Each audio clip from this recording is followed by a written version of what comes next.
Il est réellement bon. Gloire à Dieu. Alors nous pouvons lire la parole de Dieu dans l'évangile selon Matthieu au chapitre 20. L'évangile selon Matthieu au chapitre 20.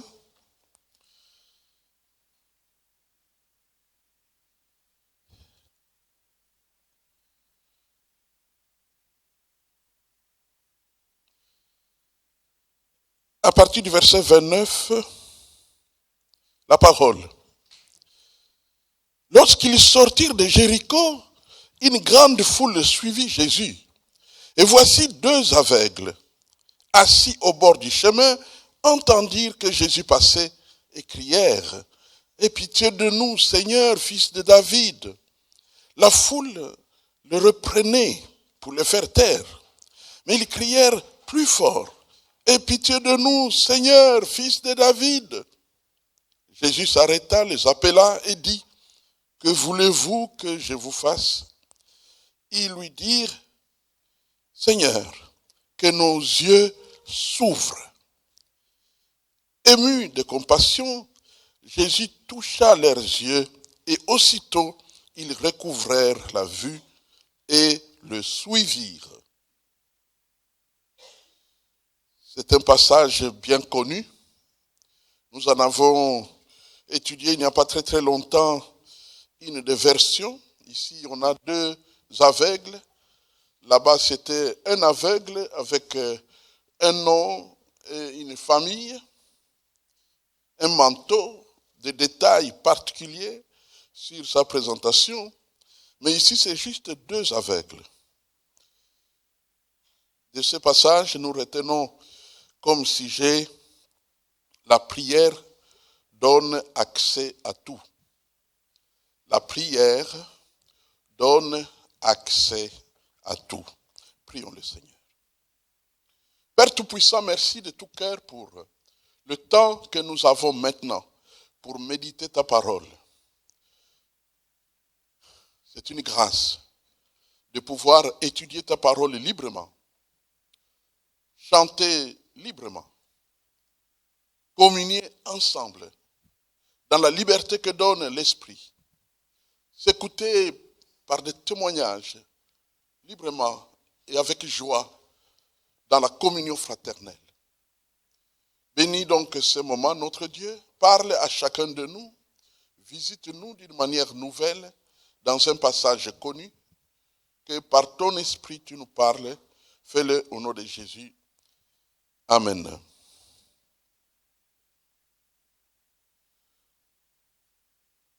Je crois que le plus grand trésor terrestre d'un chrétien, c'est la prière.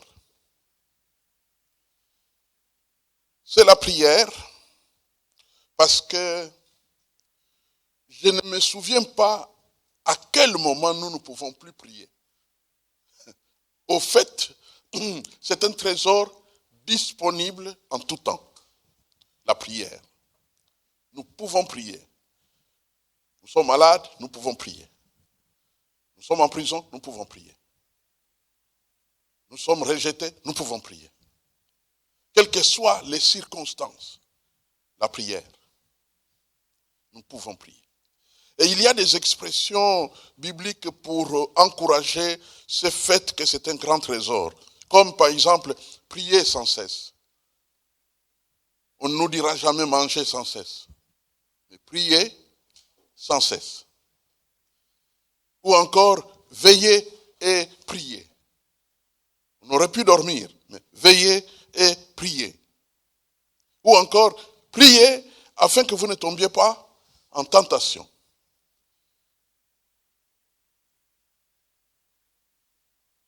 Alors, sur les 4 pensées sur lesquelles je vais tourner dans cette méditation, j'ai retenu comme première pensée, crier à Jésus. Crier à Jésus. C'est prier. C'est la forme la plus simple de la prière. C'est la définition la plus simple de la prière. Crier à Jésus. Crier à Jésus. Que nous soyons chrétiens engagés ou que quelqu'un se dise que lui, il est un non-pratiquant, criez à Jésus ce mois de mars. Demandez-lui d'accroître votre foi ce mois de mars. Demandez-lui de vous rendre plus saint ce mois de mars. Demandez-lui de vous aider dans vos luttes spirituelles secrètes ce mois de mars. Demandez-lui de vous guérir d'un problème de santé grave ce mois de mars. Demandez-lui de vous donner la paix intérieure que rien ne peut ébranler. Demandez-lui de vous aider à être patient avec tous ceux qui ont le cœur fermé dans votre maison ce mois de mars. Demandez-lui de vous aider à n'avoir peur de rien. Demandez-lui de vous donner la sagesse de digérer ou plutôt de gérer chaque membre de votre famille. Oh, que Dieu sait que tous ne sont pas faciles. Demandez-lui de vous pardonner vos péchés. Criez à Jésus ce mois de mars pour qu'il ait pitié de vous, comme l'ont fait ces deux aveugles. C'est simplement ça, la première pensée qui m'a vraiment visité. La deuxième, Jésus, fils de David. Leur prière adressée au fils de David. Chez les Juifs, on le sait, le fils de David dont parle la Bible, c'est le Messie. C'est le Messie qui viendra. C'est le Messie qui viendra avec la puissance de Dieu. C'est le Messie qui viendra et qui nous aidera. C'est le Messie qui viendra et qui nous donnera des victoires. Et rappelons-nous qu'ils sont aveugles. Ils ne voient ni la taille, ni comment il est habillé et à quoi il ressemble. Mais ils se disent, nous savons que tu es là. Nous savons que tu es le Messie. Nous savons que tu es le seul à pouvoir nous aider. Aie pitié de nous. Ce sont deux aveugles, je le répète. Aussi prions-nous les yeux fermés, pour que nous soyons un peu comme ces aveugles, qui ne voient pas mais qui sont sûrs qu'il est là, qu'il entend, qu'il est présent. Nous fermons les yeux. Une tradition qui sort de temps lointains, je ne pourrais pas vous dire pourquoi nous fermons les yeux.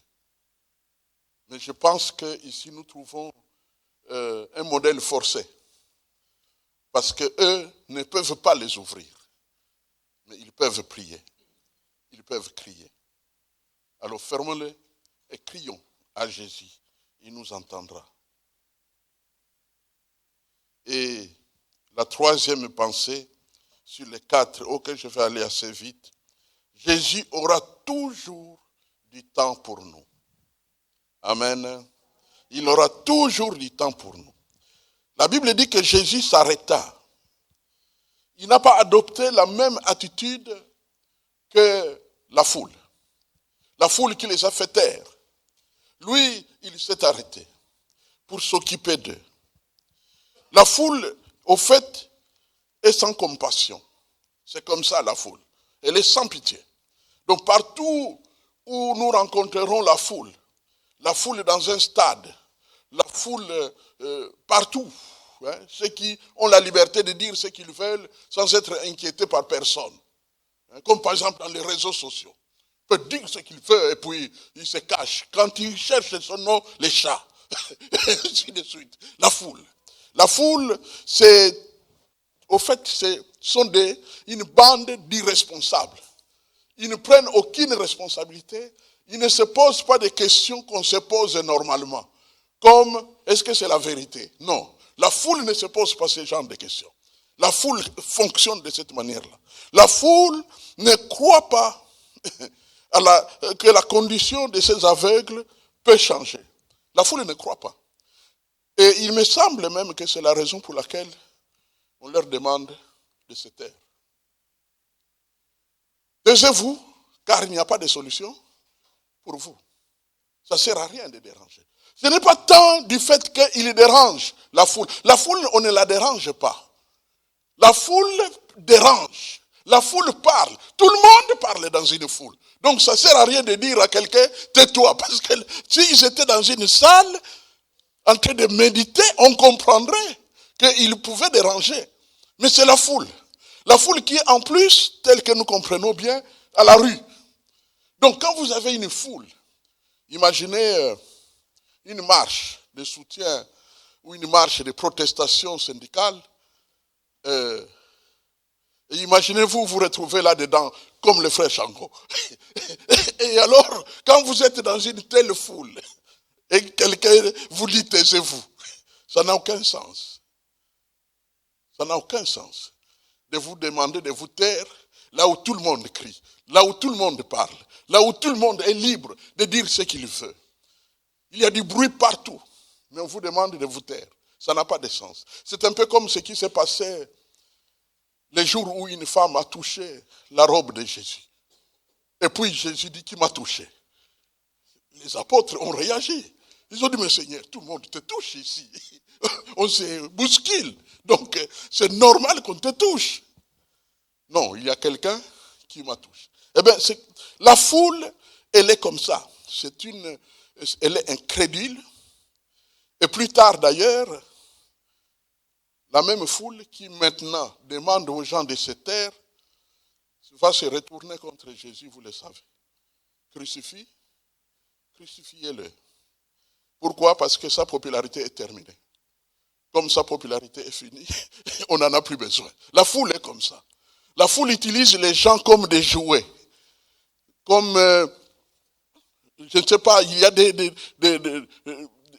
histoires que nous utilisons qu'on appelle usage unique. Donc dès que tu as fini de l'utiliser, on jette. C'est comme ça la foule. Donc ne compte jamais sur une popularité que te donne la foule. Parce qu'elle la reprendra bien, bien, bien. Et ça, c'est un conseil que je peux donner aux politiciens. Comme ils sont plébiscités, votés par des foules, eh bien, ils ne doivent pas s'asseoir dessus. Et s'imaginer que leur vie pour longtemps, pour les siècles, ça sera toujours comme ça. Non, non, non, non, non. La foule t'applaudit le lundi et la foule te vomit le samedi. La foule est comme ça. La foule, ça bouge et ainsi de suite. Non, Jésus n'a pas réagi comme la foule. Jésus est différent de la foule. Et je crois que, comme disciples de Jésus, nous devons être différents de la foule. Nous devons agir autrement que la foule. Partout où nous verrons que la foule est en train d'aller à droite, allons à gauche, courageusement. Faisons la différence. Parce que nous ne sommes pas la foule. Et si tu es un être humain qui s'accroche à tout ce que la foule fait, dis, tu seras misérable. Il faut que tu te libères de l'influence de la foule. Sois à l'aise. Pose-toi la question, que pense mon Seigneur? Fais comme Jésus. Nous l'avons lu, Jésus les appela. Il porta son attention sur eux. Et il leur pose la question qui m'a fait passer presque une bonne partie de la nuit. Que puis-je faire pour vous? Que puis-je faire pour vous? Notons d'abord que Jésus a du temps pour nous. Il nous entend quand nous crions vers lui. Mais il y a une question qu'il pose à ces aveugles. Que voulez-vous que je fasse pour vous? La première chose qui nous touche tous, sans exception, je m'imagine, c'est que Jésus n'ignore pas que ce sont des aveugles. Si eux ne le voient pas, lui au moins il les voit. Il voit bien que ses yeux sont morts. Et il ne me voit pas, ces gens. Alors, poser la question, que puis-je faire pour vous, pourrait nous amener à nous dire, mais de quoi s'agit-il? Y a-t-il quelque chose de différent ou quoi? Jésus sait tout. Il sait que ce sont des aveugles. Il sait leur attente. Il connaît leurs besoins. Il sait pourquoi ils crient. Mais Jésus leur pose la question. Pourquoi? Je suis resté assez longtemps, je vous l'avoue, pour attendre une pensée nouvelle. Parce que je me suis dit, certainement, le Seigneur Jésus attendait quelque chose de plus sérieux. Peut-être lorsque nous nous présentons devant ce Jésus-là qui ne change pas, et que cette question qui est toujours là, sous-entendue, puisqu'il la pose systématiquement à tous ceux qui ont besoin de lui, lisez les évangiles et vous découvrirez que ce n'est pas seulement aux aveugles qu'il dit cette question. Il la pose à plusieurs. Que voulez-vous que je fasse pour vous? Jésus leur pose cette question, notez, pour que les aveugles formulent leur demande. Qu'ils osent demander au Messie de les guérir, de leur ouvrir les yeux morts, ce qu'aucun homme ne peut faire. Qu'ils osent le dire. Qu'ils osent lui le dire. Écoutez, je prends un exemple quelconque. Je pouvais en prendre un autre. Un frère, une sœur parmi nous m'approche. Et il me dit, Papa Kibutu, j'ai vraiment besoin d'argent. Trouve-moi $1 milliard. J'ai bien dit, trouve-moi quoi? $1 milliard. Une telle question, quand on te la pose, soit que la personne a cru que c'est toi, Elon Musk, ou alors il y a quelque chose qui ne va pas dans sa tête, ou encore alors, cette personne pense que tu n'es pas comme les hommes, que tu peux tout, que tu es Dieu. C'est ça le problème qui est là. Jésus leur pose la question, que voulez-vous que je fasse pour vous? Pour qu'ils osent demander ce qu'aucun médecin ne pouvait leur donner à leur temps. Quand tu as les yeux morts, tu ne demandes à personne de te les redonner. Les yeux morts, c'est à jamais. Tu mourras dans le noir. Quand il y a le soleil, chez toi c'est noir. Et c'est là pour toujours. C'est irréversible comme situation. Que voulez-vous que je fasse pour vous? En ce moment-là, j'ai commencé à me dire, il y a un problème de foi ici. Il y a un problème de mettre le Seigneur au-dessus, de le mettre sur son trône, de le reconnaître comme étant celui qui peut tout faire. Dès ce moment-là, j'ai commencé à me dire, je pense que nos prières ont un problème. Je pense que nous sommes un peu trop anthropomorphiques lorsque nous adressons nos prières à Dieu. C'est-à-dire, nous lui prêtons les limites des hommes. Et à cause de cela, nous sombrons dans l'incrédulité, nous-mêmes.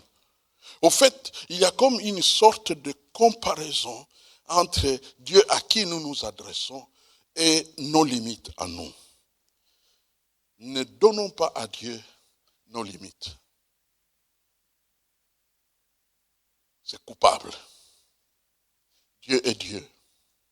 Et ces aveugles, quand il leur pose la question, le texte en tout cas nous fait croire qu'ils ont répondu à l'unisson. Que nos yeux s'ouvrent. J'ai l'impression que dans une telle situation, il ne manque pas 2 ou 3 disciples ou d'autres qui écoutent cette conversation et qui entendent cette demande. Mais ils sont fous ces gens. Et on comprend déjà pourquoi on leur demandait de se taire. Parce que pour eux, il n'y a pas de solution.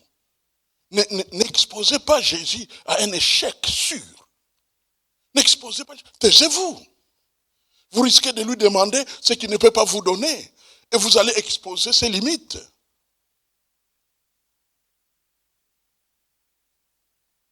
Nous avons une responsabilité de demander à Jésus ce qu'on ne peut demander qu'à Jésus.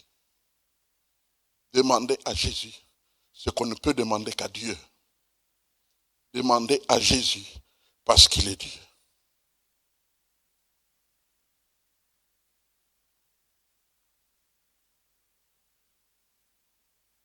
Mon frère, ma soeur, ta réponse, parce que finalement, cette question nous est posée, comme je l'ai dit tout à l'heure, assez fréquemment par le Seigneur, sous-entendant.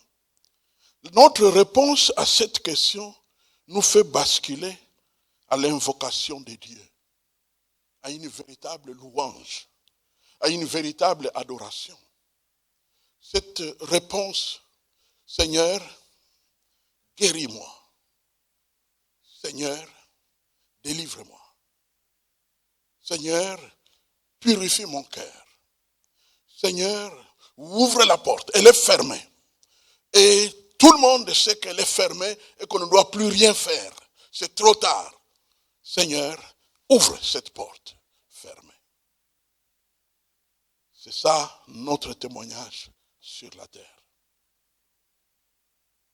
Nous avons la responsabilité de rendre témoignage à ce monde que Jésus est Jésus, que Jésus est vivant, que Jésus est Dieu, que Jésus est tout-puissant, qu'à Jésus, rien n'est impossible.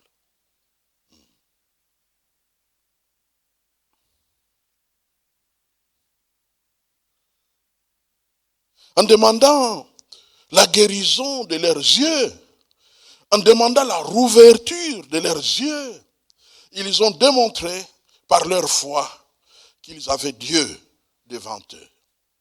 Seigneur, que nos yeux s'ouvrent. Je ne sais pas quel est ton besoin. Tu vois avec les yeux physiques, mais il se pourrait qu'il y ait une autre vision dont tu as vraiment besoin. Il y a un autre besoin qui est le tien. Une autre situation impossible qui est la tienne. Vous savez, nous serons parfois tentés de tâtonner où on peut trouver Jésus, mais au travers des hommes. Je me souviens très bien, une fois, une personne était venue demander la prière pour sa guérison. Et puis, la guérison n'est pas arrivée. Les jours passaient.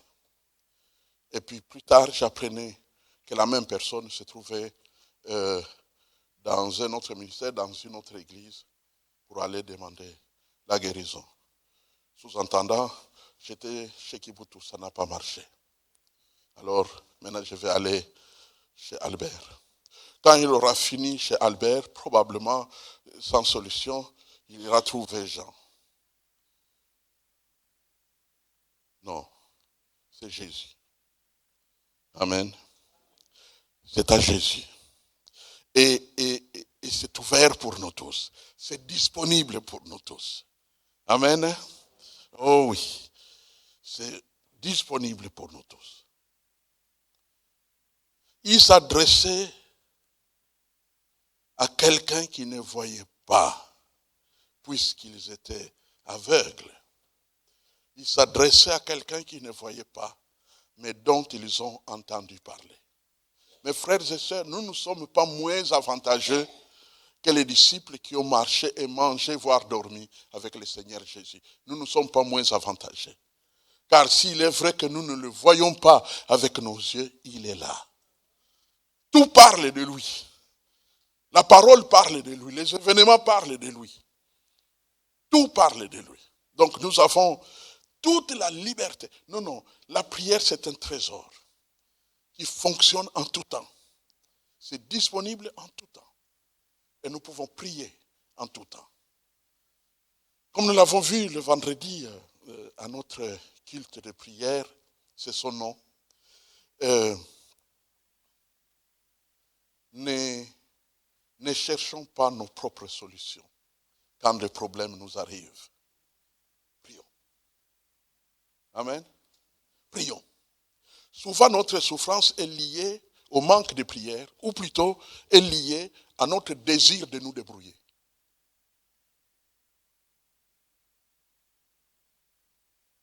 Quand la souffrance vient, prions, prions, prions, prions, jusqu'à ce que la décharge s'opère, jusqu'à ce que le transfert s'opère. J'aime bien lorsqu'on est en train de transférer quelques applications sur un téléphone ou sur un ordinateur, et vous voyez quelques signaux qui montrent qu'il y a un pourcentage qui est déjà passé. Il y a un deuxième, un troisième, et puis finalement on monte, jusqu'à ce que 100% de transfert aura eu lieu.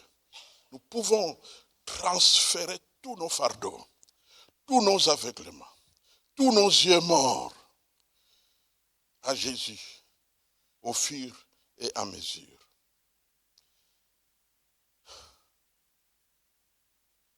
Alors, la quatrième chose sur laquelle je pourrais m'arrêter, c'est que Jésus apporta la transformation dans les vies de ces deux aveugles.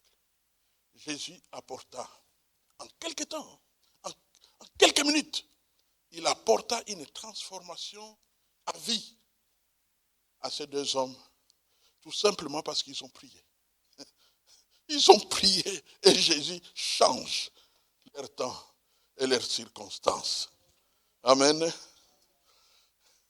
C'est disponible. Cette demande-là, cette prière-là est encore disponible.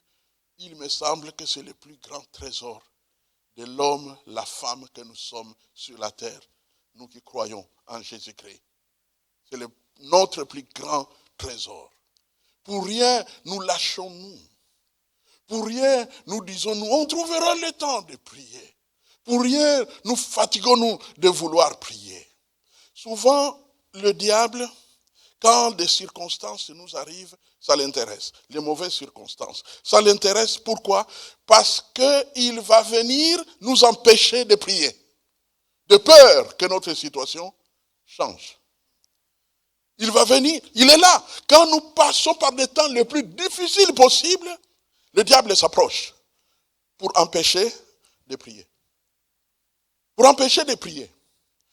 Parce que quand tu es coincé, il t'enferme dans un coin, dans tes réflexions. La Bible va jusqu'à parler de faux raisonnements. Dans tes faux raisonnements, il te coince, ta vision est limitée. Alors tu vois maintenant ta souffrance.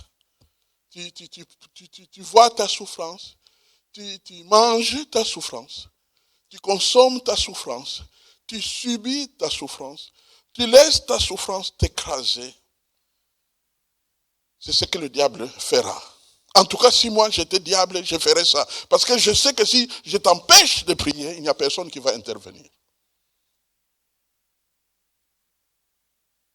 Jésus, pour l'avoir contacté, pour lui avoir lancé les cris, Jésus a transformé leur situation. Dans le verset 34, nous avons lu, ému de compassion, Jésus toucha leurs yeux. Et aussitôt, ils recouvrèrent la vue et le suivirent. Vous avez remarqué, il y a 3, 4, ou plutôt 2, 3, 4, peut-être 5 choses en un petit verset qui se passe, comme pour montrer que le Seigneur peut changer notre situation en si peu de temps. En si peu de temps. Numéro 1, ému de compassion. Cette expression est très importante. Surtout pour ceux d'entre nous qui sommes ou qui seront davantage dans le ministère. C'est la clé du travail de Jésus. Ému de compassion. Prendre la place de l'autre. Désirer ardemment que cette situation qui ne va pas chez mon frère, chez ma soeur, change pour le meilleur. C'est une intervention qui est la nôtre pour se dire, c'est un cœur aimant, un cœur qui s'apitoie, un cœur qui va au-delà de la simple pitié. C'est plus que le ngo de Lingala. C'est une réaction d'un responsable. Ça doit changer. Ça ne peut pas continuer. Ces deux hommes ne peuvent pas continuer à être comme ça, à la rue, en train de mendier toute leur vie, alors que ce sont des fils d'Abraham. Il faut que leur situation change. Ému de compassion.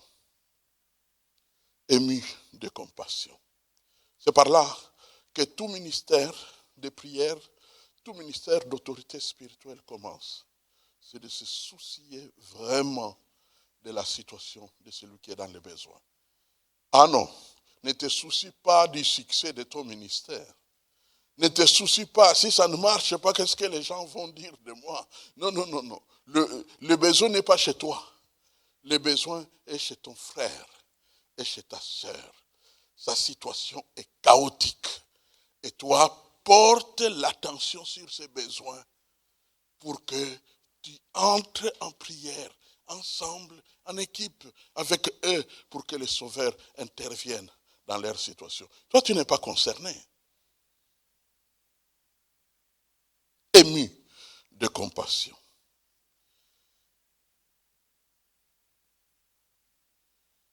Il toucha leurs yeux. Toucher les yeux dans un cas de la même situation, le Seigneur avait posé la salive sur de la terre, il a mélangé et puis a appliqué aux yeux.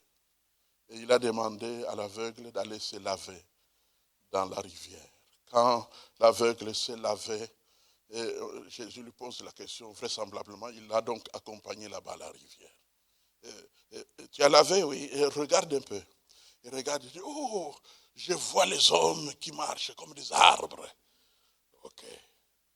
Et il a encore appliqué. Et puis à un moment donné, c'était net. C'était net. Vous savez qu'il y a certaines opérations qui n'ont pas existé vers les années 60, 1960, 1950, et qui ont commencé à se faire après l'an 2000. Vous qui êtes dans le monde médical, vous le savez, lorsque des gens qui ne voyaient presque plus à cette époque-là, est maintenant parvenus au moment où la technologie médicale s'est développée, et quand on a opéré leurs yeux et qu'ils ont ouvert, l'un d'eux a déclaré, oh, mais la télévision est en couleur. Au fait, parce qu'en 1950, la télévision était noir et blanc. La télévision est en couleur. Oh, les herbes, mais elles sont vertes. Oh, ils étaient surpris. Pourquoi? Parce qu'ils ont été... Jésus est prêt à toucher les yeux, toucher. Au fait, il y a...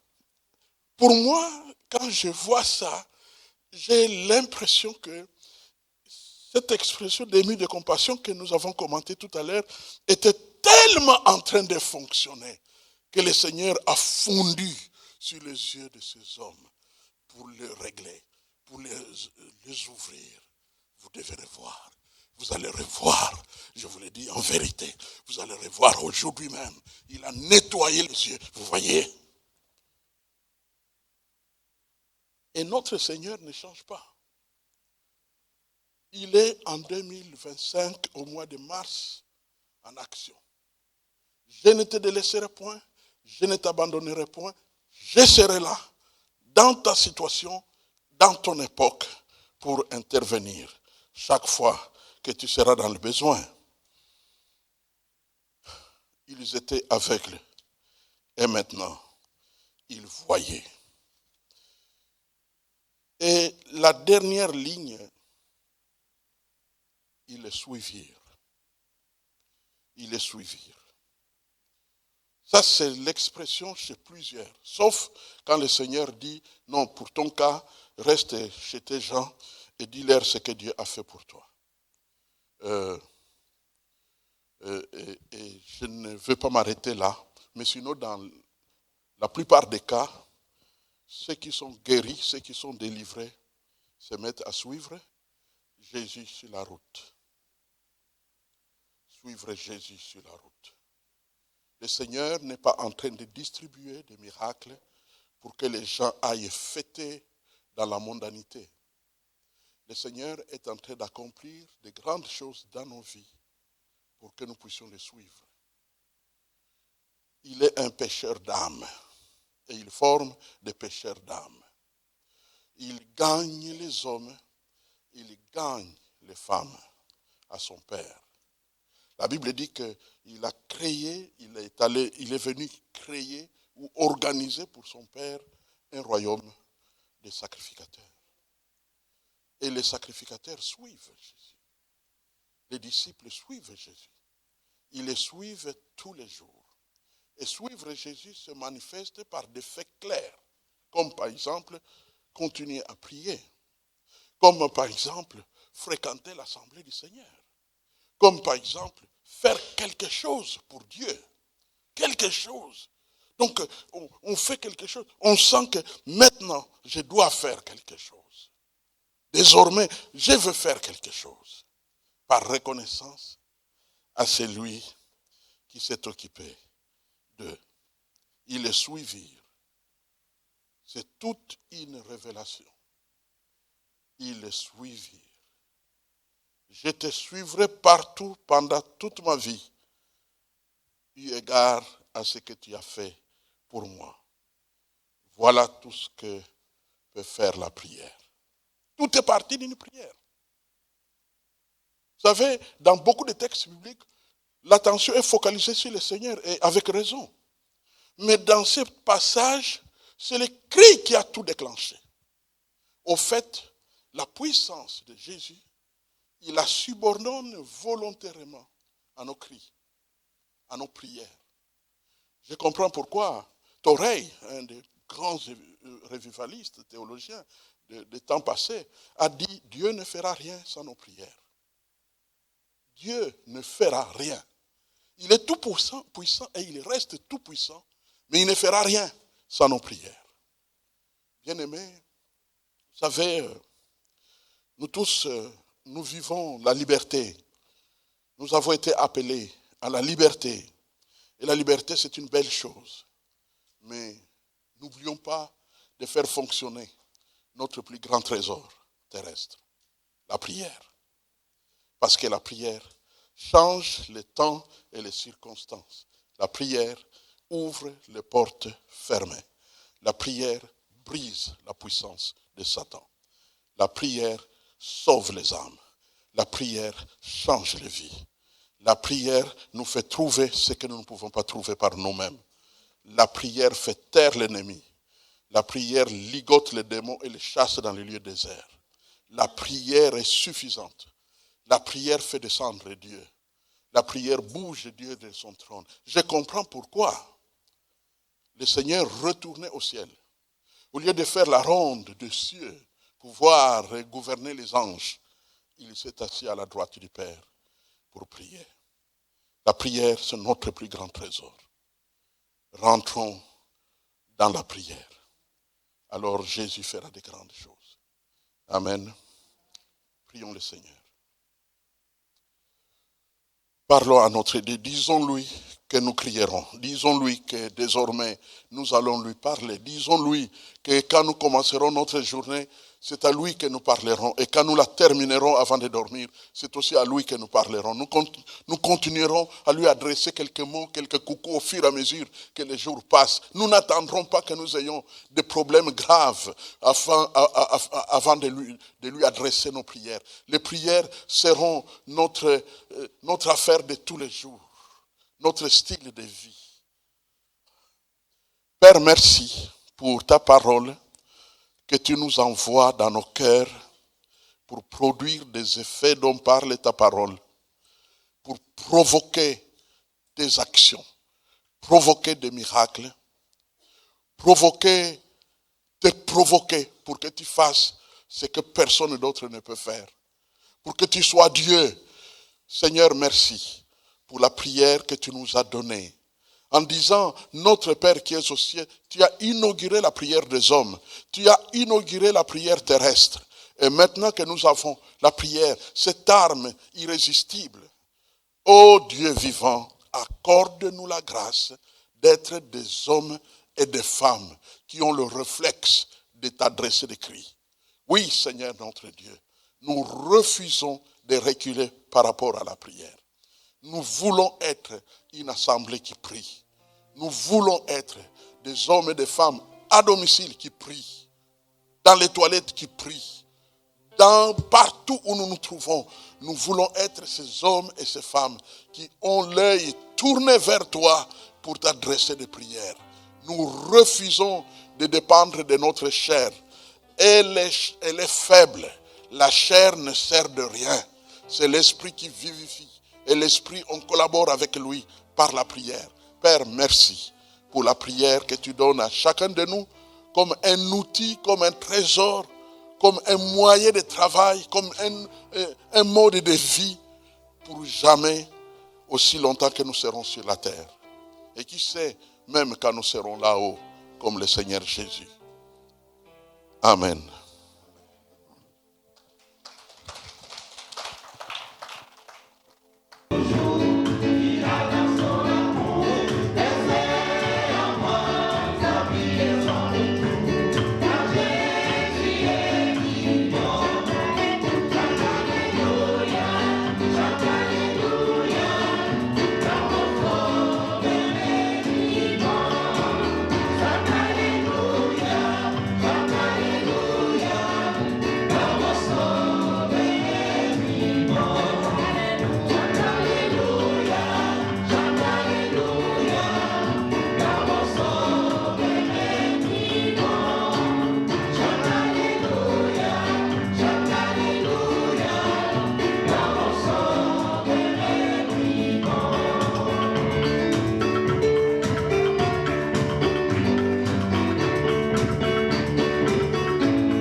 Amen.